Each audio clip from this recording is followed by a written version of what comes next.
Hi everyone! In this quick tutorial I will show you how to invest in Microsoft stock on eToro step by step. First open the eToro app and log into your account, then you will get here. Next tap on the search bar and start typing the name of the stock you want to buy. Microsoft.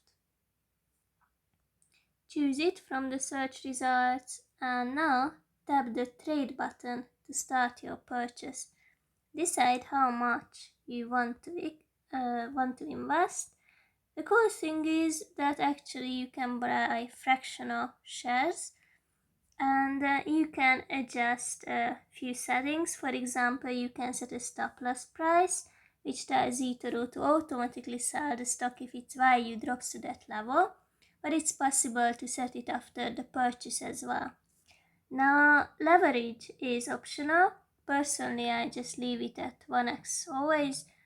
Under the order type, you can pick market to immediately buy at the current price or limit if you want to set a specific price. Finally, click on buy and that's it. Go to your portfolio to check your investments by tapping on the pie chart on the left.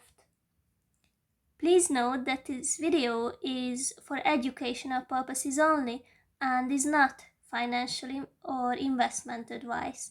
Always do your research before making any investment decisions. Happy trading and may the bull market be with you.